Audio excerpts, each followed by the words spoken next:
Between 1872 and 1891, 17 men disappeared without a trace across 3 counties in eastern Tennessee and southwestern Virginia. They vanished from their homes, from forest roads, from town squares in broad daylight. No bodies were ever recovered. No ransom demands were made. The only connection between these men was something the authorities refused to document in official records. Each victim had been involved in violent land seizures against Melungeon families during the previous 3 decades. Local newspapers barely mentioned the disappearances, and county sheriffs closed investigations within weeks, citing lack of evidence. But in the isolated valleys of Newman's Ridge, whispers spoke of something else entirely. A reckoning that had been planned with the patience of mountain stone, executed with surgical precision, and hidden behind a wall of silence that even death could not break. What you are about to hear has been pieced together from sealed court documents, private journals discovered in abandoned homesteads, and testimony given in hushed voices by descendants who still live in those mountains. Before we continue with the story of Newman's Ridge and the men who never came home, I need you to do something for me. Subscribe to this channel and hit that notification bell, because stories like this, real mysteries buried by time, don't get told anywhere else. And leave a comment telling me what state or city you are listening from. I want to know how far these forgotten American stories are reaching. Now let us go back to a time when justice wore a different face, and vengeance was measured not in moments, but in generations. The truth of what happened begins not with the disappearances themselves, but with understanding who the Melungeons were, and why their story became one written in blood and silence. Newman's Ridge rises from the Tennessee landscape like the spine of some ancient beast, its forested slopes concealing valleys where even sunlight seems reluctant to linger. In the 1840s, when land-hungry settlers began pushing deeper into the Appalachian wilderness, they encountered communities that defied every assumption they held about race, origin, and belonging. The Melungeons had been there longer than anyone could remember. Families with names like Collins, Gibson, Goins, and Mullins, speaking English with an accent that sounded almost Elizabethan, their skin ranging from olive to bronze, their eyes sometimes startlingly blue or green against dark hair. They were not white by the standards of the day, nor were they enslaved. They were not recognized as Indian, though some claimed Cherokee or Portuguese ancestry. They existed in a liminal space that 19th century America found intolerable.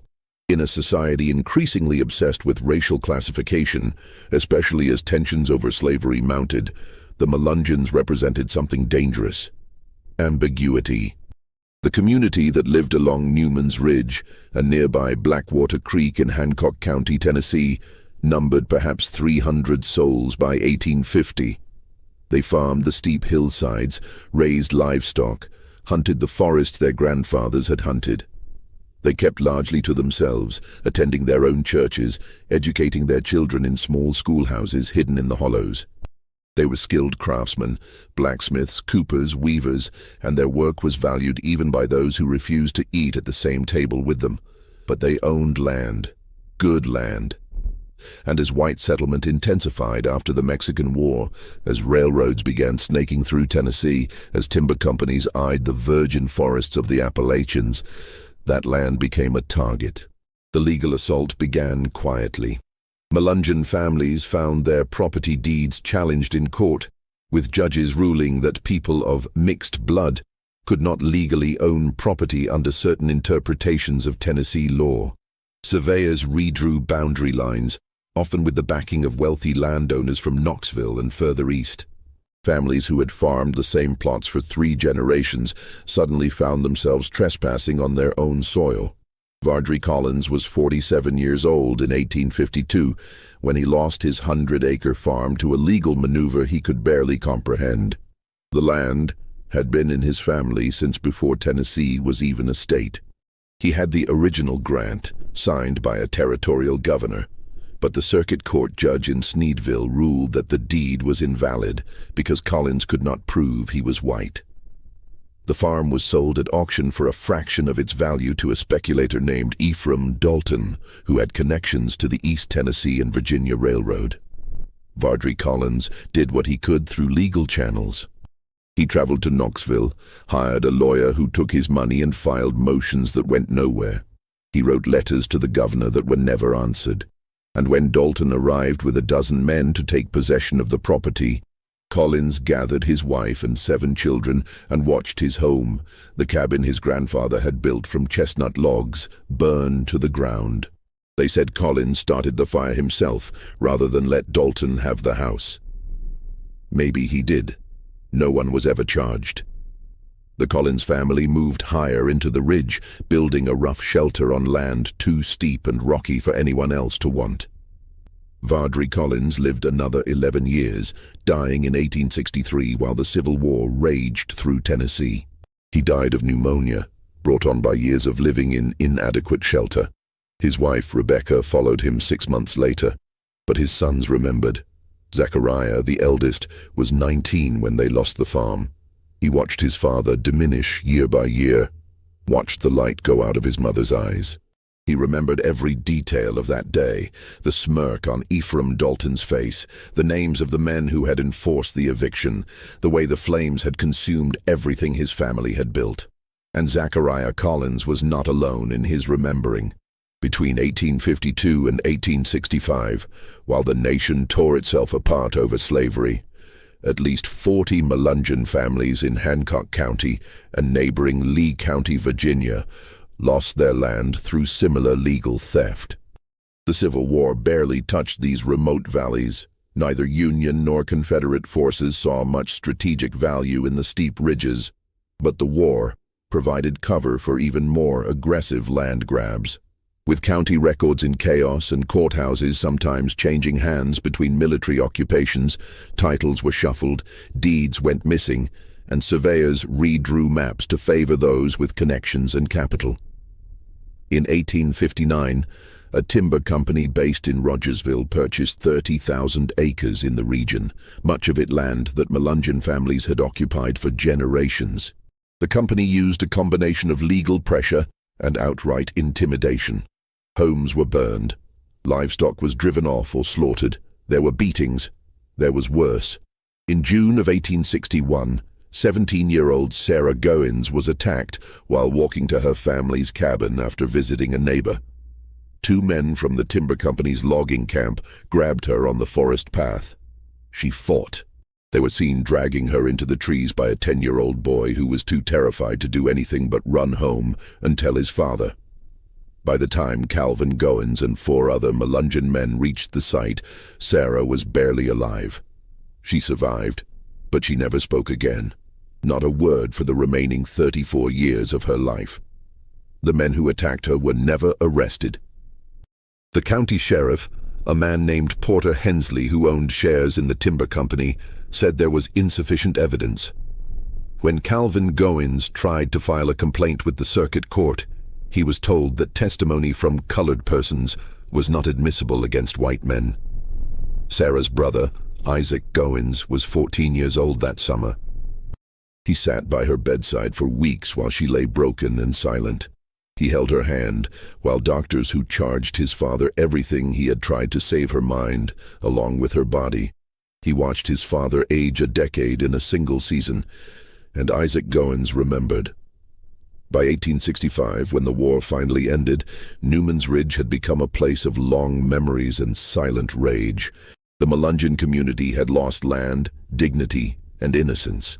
They had learned that the law would not protect them, that appeals to justice were futile, that they existed outside the boundaries of the social contract that supposedly governed civilized society.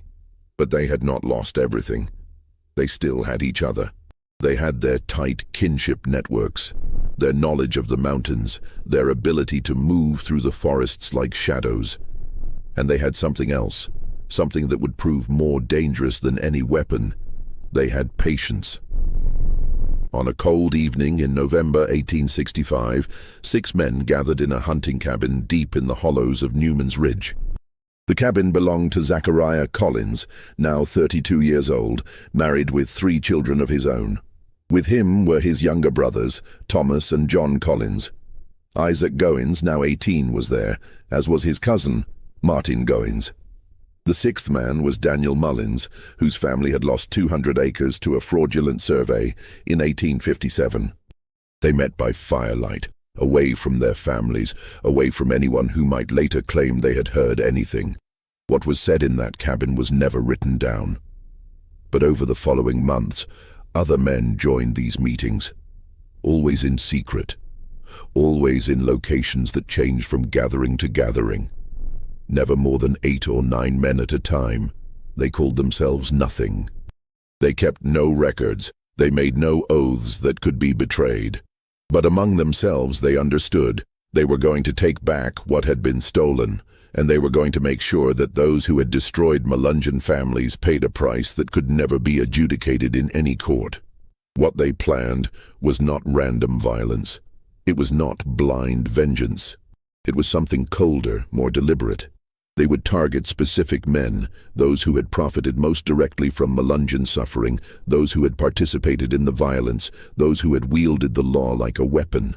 They would take these men quietly, leave no evidence, and ensure that the disappearances could never be connected to Newman's Ridge.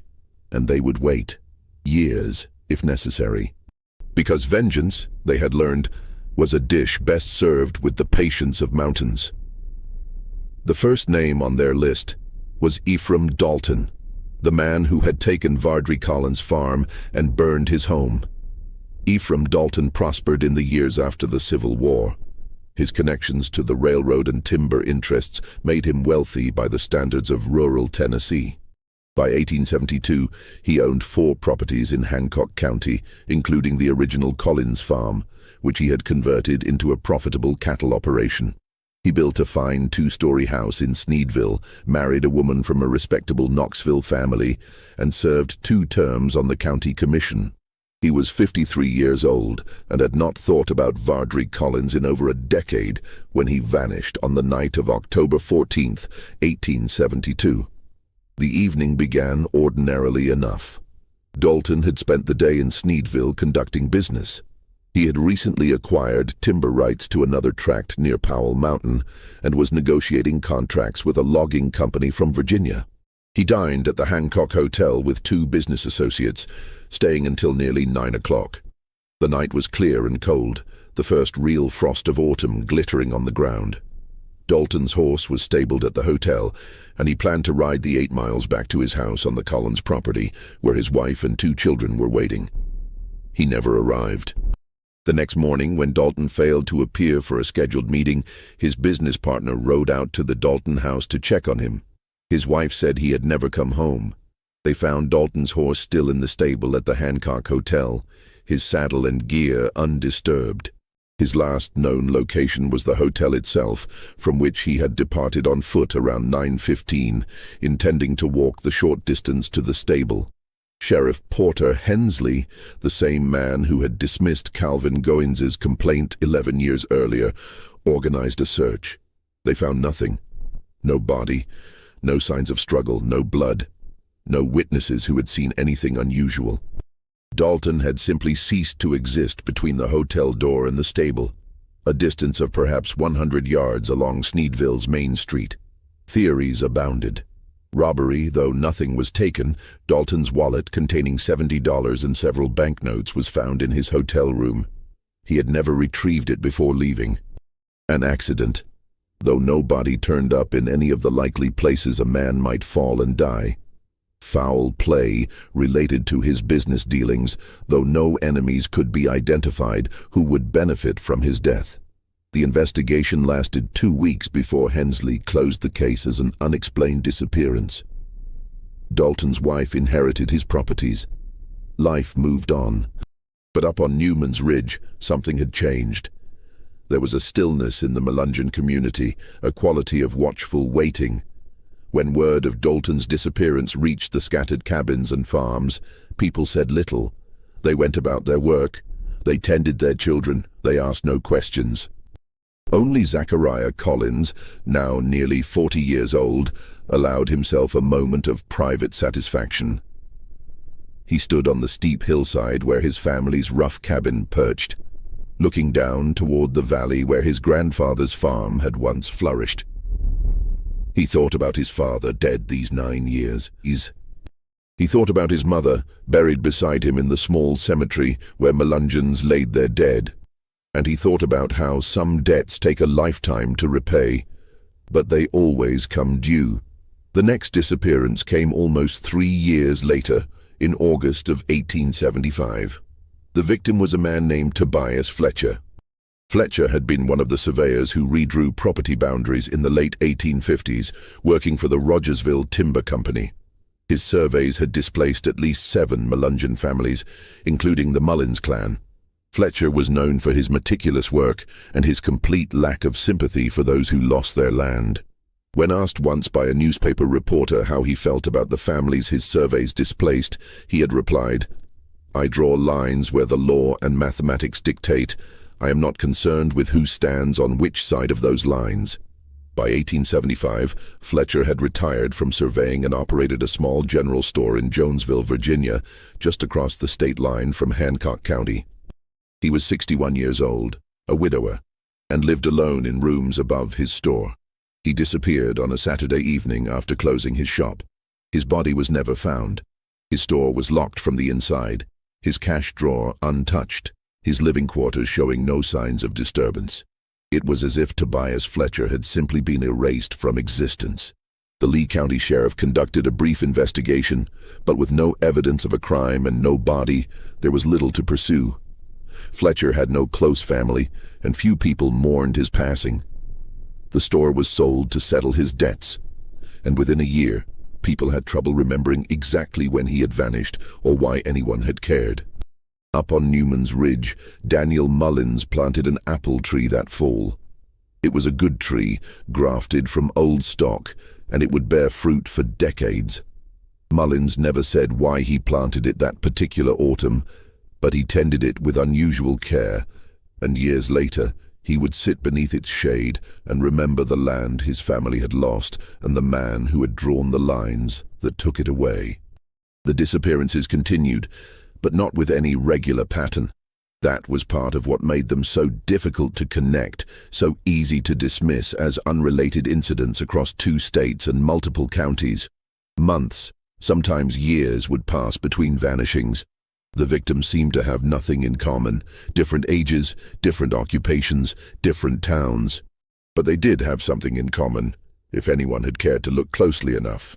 Each man had, at some point between 1850 and 1865, participated in the dispossession or abuse of Melungeon families. Each had prospered from that participation, and each disappeared so completely that not even their bones were ever found. In March of 1878, Benjamin Chadwick vanished while traveling between Kingsport and Rogersville. Chadwick had been a deputy sheriff in the 1850s, known for his enthusiastic enforcement of eviction orders against Melungeon families. He was fond of saying that the Ridge people needed to learn their place or be taught it. In November of 1880, Samuel Pritchard disappeared from his farm near Cumberland Gap. Pritchard had led the logging crew that burned out 3 Melungeon families in 1862, claiming they were squatting on timber company land. One of those families had included a young woman named Martha Collins, Zachariah's cousin. Martha and her 2 children had died the following winter from exposure and starvation. In June of 1883, Leonard Garrett vanished while fishing in the Powell River. Garrett had served as a magistrate in Hancock County during the late 1850s, and he had signed off on dozens of property transfers that stripped Melungeon families of their land. His fishing equipment was found on the riverbank. His body was not. With each disappearance, the investigation followed the same pattern: brief, perfunctory, and ultimately fruitless. Sheriffs and magistrates would make the required inquiries, find no evidence of foul play, and close the cases. If anyone noticed that the victims all had connections to the Melungeon dispossession of decades earlier, they said nothing about it in official reports. But people noticed. In the taverns of Sneedville and Jonesville, in the timber camps and rail yards, men began to whisper. They spoke of retribution, of old wrongs being avenged, of the Ridge people taking back what had been stolen. Some said it was nonsense. The Melungeons were too passive, too beaten down, too scattered to organize anything like systematic revenge. Others were not so sure. They remembered the silence of Newman's Ridge, the way Melungeon men watched without seeming to watch, the way information traveled through those mountains without anyone apparently speaking. And some men, those who had participated in the old land grabs and violence, began to feel the first cold touches of fear. They started locking their doors at night. They traveled in groups. They became careful about who knew their routines and movements, but fear, they would learn, was not the same thing as safety. The architects of the disappearances, for that is what they were, architects, not simple murderers, had learned the lessons of their own persecution. They knew that organization was vulnerability, that records were evidence, that loose talk was betrayal. So they operated without structure, without meetings that could be infiltrated, without any written trace. The method was elegant in its simplicity. A man would be chosen, his habits studied for months or even years. Not by a single watcher who might be noticed, but by the community itself. Melungeon farmers who sold vegetables in town, children who played in the streets, women who cleaned houses and heard conversations. Information flowed back to Newman's Ridge in 100 small streams, none of them individually notable, all of them collectively comprehensive. When the moment came, it was never random. The target would be isolated through circumstance that seemed natural. A road traveled alone, a night spent away from family, a routine that created predictability. 2 or 3 men would move with the silence learned from generations of hunting these mountains. There would be no confrontation, no dramatic accusation, no opportunity for the victim to fight or cry out. And then the most crucial part, disposal. The mountains held countless places where a body might rest undisturbed for decades or centuries. Abandoned mine shafts, limestone caves with underground streams, forest hollows where even deer feared to tread. The men of Newman's Ridge knew these places intimately. They had been hiding their own existence in these mountains for generations. Hiding someone else's death was simply another form of the same skill. Just when we thought we had understood the pattern of these calculated disappearances, something would happen to remind us that vengeance, once unleashed, does not always follow the careful plans of those who invoke it. If this story is giving you chills, share this video with a friend who loves dark mysteries, hit that like button to support our content, and do not forget to subscribe to never miss stories like this. Let us discover together what happens when the line between justice and murder becomes too blurred to see. What happened next would prove that even the most carefully controlled revenge can slip beyond the grasp of those who believe they command it. By 1885, 13 men had disappeared under circumstances that defied explanation. The authorities in eastern Tennessee and southwestern Virginia had begun to recognize, however reluctantly, that something systematic was occurring. That recognition, however, did not translate into understanding or effective investigation. The problem was evidence, or rather the absolute lack of it. In 13 vanishings spread across 3 counties over 13 years, investigators had found not a single body, not a single witness to violence, not a single physical trace that would indicate foul play.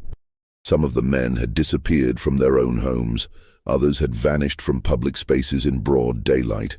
The locations and methods seemed to have no pattern. What the authorities did not know, what they could not know without understanding the deep history of the region, was that every single victim had participated in crimes against Melungeon families. The pattern was there, but it was written in land deeds, court records, and private letters scattered across decades and multiple jurisdictions.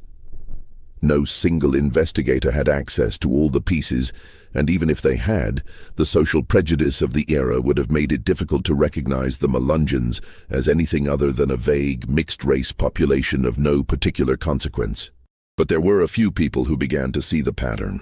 One of them was a young lawyer named William Shepherd. Shepherd had grown up in Knoxville and had moved to Rogersville in 1883 to establish his practice. He was 31 years old, ambitious, and intelligent enough to recognize that unusual cases could build a reputation. When the widow of Samuel Pritchard approached him in 1885 about having her husband declared legally dead so she could settle his estate, Shepherd agreed to take the case. In preparing the death declaration, Shepherd had to document the circumstances of Pritchard's disappearance. This led him to review the sheriff's investigation file, which was thin but contained one interesting detail. Pritchard had disappeared shortly after receiving a threatening letter. The letter had been dismissed by investigators as the work of a crank, but Shepherd obtained a copy from Mrs. Pritchard. The letter was short and unsigned. "You took what was not yours to take. You burned what you had no right to burn. Debts unpaid do not disappear, Mr. Pritchard. They merely accumulate interest." Shepherd was intrigued by the phrasing, "You burned what you had no right to burn." It suggested that the writer knew specific details about Pritchard's past. A little research into Pritchard's history revealed his role in the 1862 evictions and burnings in Hancock County.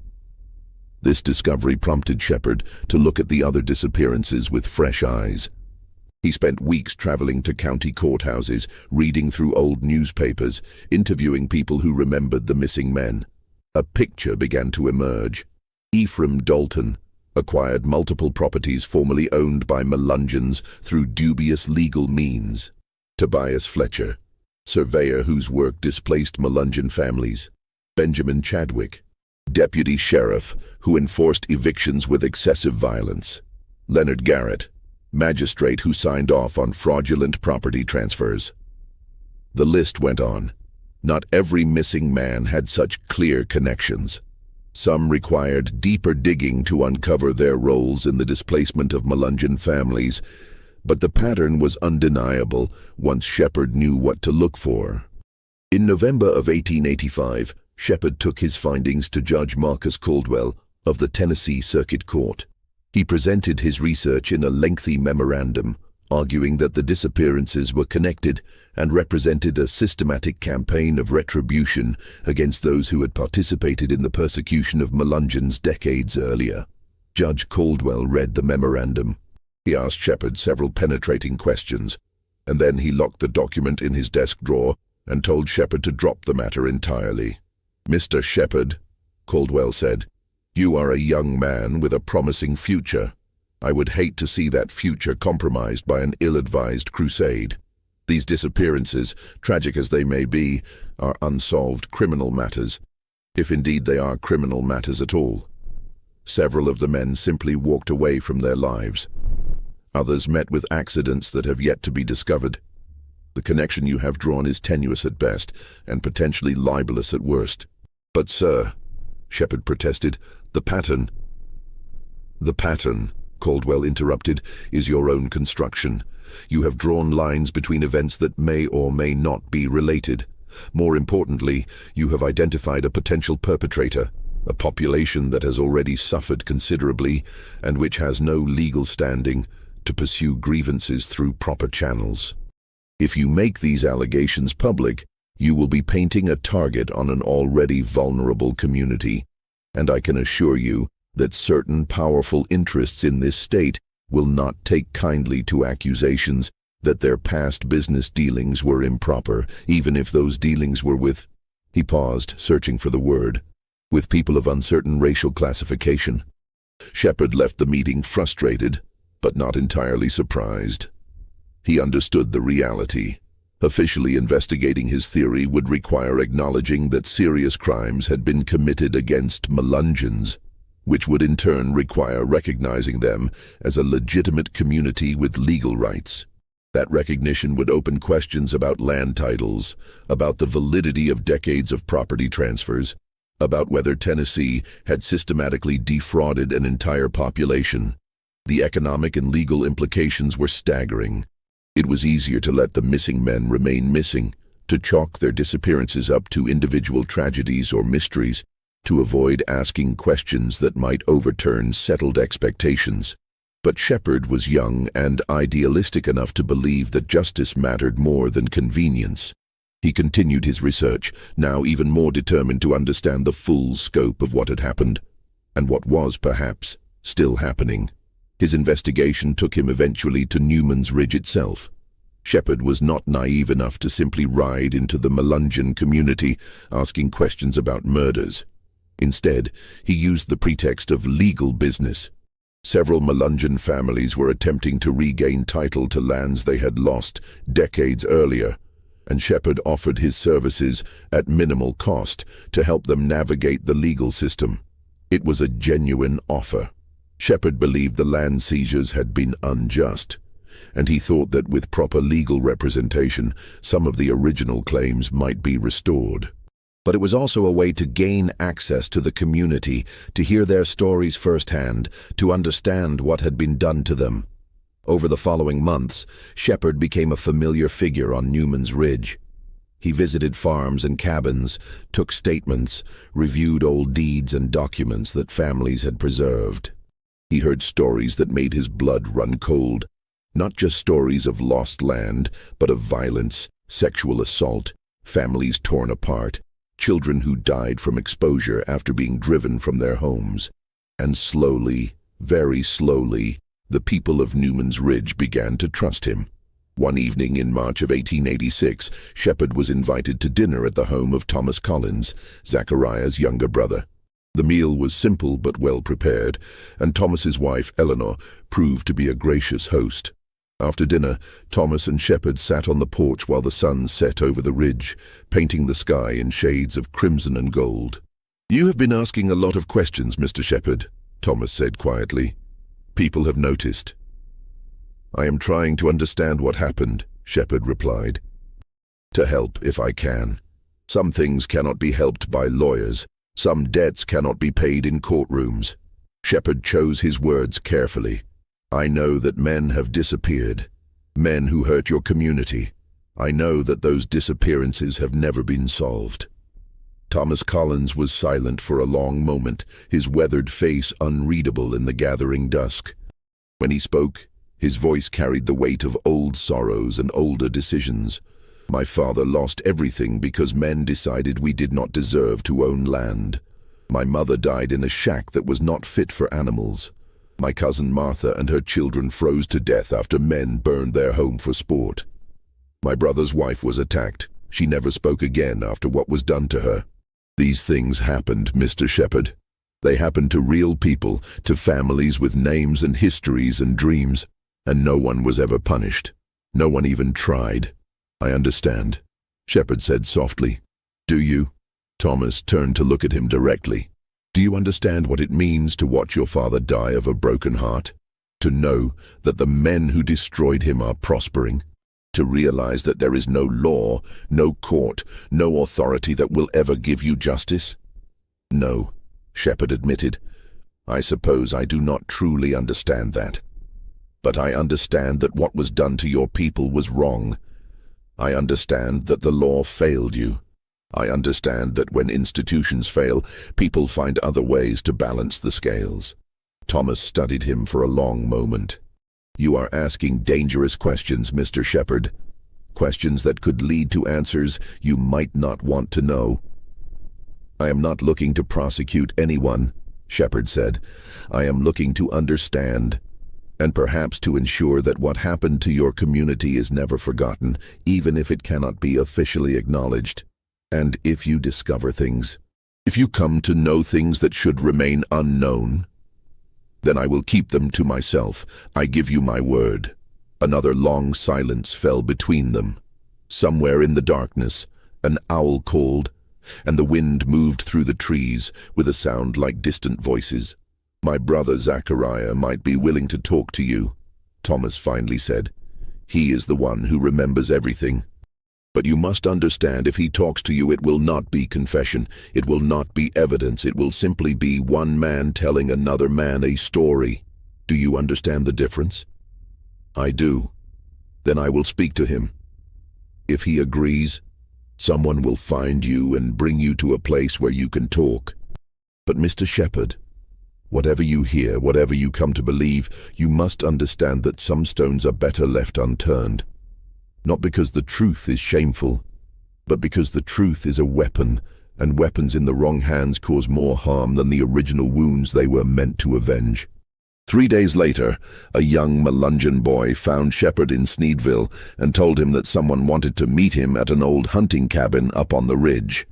Shepherd followed the boy through the forest for nearly 2 hours, climbing higher into the mountains than he had ever gone before, until they reached a clearing where a small log structure stood surrounded by ancient trees. Zachariah Collins was waiting for him. Zachariah Collins was 53 years old when William Shepherd met him in that remote cabin. He was tall and lean, with silver threading through his dark hair, and eyes that seemed to measure everything they looked upon. His hands were calloused from a lifetime of hard work, but his voice, when he finally spoke, was educated and precise. Whatever else the Melungeons had lost, they had never lost their pride in language and learning. "Mr. Shepherd," Zachariah said, gesturing to a rough wooden chair, "my brother tells me you can be trusted. I hope that is true for both our sakes." "I will not betray any confidence you share with me," Shepherd said, settling into the chair. "Confidence." Zachariah smiled faintly. "An interesting word. It suggests trust, but also secrets. I suppose that is appropriate." He poured 2 cups of water from a clay pitcher. "Tell me, Mr. Shepherd, what do you know about justice?" "I know it is supposed to be blind. I know it is supposed to be equal under law." "Yes, supposed to be. But we both know that theory and practice diverge considerably, particularly when it comes to people like mine." Zachariah drank from his cup. "I was 19 years old when I watched my father lose everything he had built. I watched him try every legal means available to regain what was stolen. I watched him spend the last dollar he possessed on lawyers who filed motions that were never heard by judges who had already decided that people like us had no standing before the law. I watched him die, broken and poor, on land too steep for decent farming, in a shelter that barely kept out the winter wind." "I have heard similar stories," Shepherd said carefully. "Have you? How many stories, Mr. Shepherd? Can you name 40 families? 50? Because I can. I can tell you their names, their histories, what was taken from them, and who did the taking. I can tell you about children who died from exposure, women who were assaulted, men who were beaten or murdered when they tried to resist. I can tell you these things because I have spent 30 years remembering them, documenting them, ensuring that they would never be forgotten even if they could never be officially acknowledged." Zachariah stood and moved to a wooden chest in the corner of the cabin. He opened it and withdrew a leather-bound journal, thick with pages. He placed it on the table between them. "This is a record," he said. "Names, dates, properties, crimes, everything that was done to my people between 1850 and 1865. I have been keeping it since I was 20 years old. Every time I learned of another family dispossessed, another person harmed, I wrote it down. Not for any legal purpose, I had no illusions about the law, but because I believed that truth has value even when it has no power." Shepherd opened the journal carefully. The pages were covered in neat handwriting, each entry meticulously dated and detailed. He saw names he recognized: Ephraim Dalton, Tobias Fletcher, Samuel Pritchard, all the men who had disappeared, alongside descriptions of their actions against Melungeon families. "This is extraordinary," Shepherd said. "This could be evidence." "Evidence of what?" Zachariah interrupted. "Of crimes that no court would prosecute? Of theft that was sanctioned by the state? Mr. Shepherd, that journal is not evidence. It is simply a record of suffering. What you choose to understand from it is your own concern." Shepherd continued reading. The entries were devastating in their cumulative detail. Each individual incident might seem minor in isolation. A questionable survey here, a disputed property line there. But together they painted a picture of systematic destruction of an entire community. And then Shepherd noticed something else. In the margins of certain entries, there were small marks, simple symbols that looked like crosses or check marks. He flipped through the pages and saw that 13 entries bore these marks. Each marked entry corresponded to a man who had disappeared. Shepherd's throat went dry. He looked up at Zachariah Collins, who was watching him with an expression that revealed nothing. "I see you have noticed the marks," Zachariah said quietly. "What do they mean?" "They mean that some debts have been paid. Not through courts, not through law, but paid nonetheless. Zachariah sat down across from Shepherd. "Let me tell you a story, Mr. Shepherd. It is only a story, you understand, not evidence, not confession, simply words between two men in a cabin on a mountain." Zachariah spoke for nearly an hour. He described how, in the years after the war, a small group of Melungeon men had made a decision.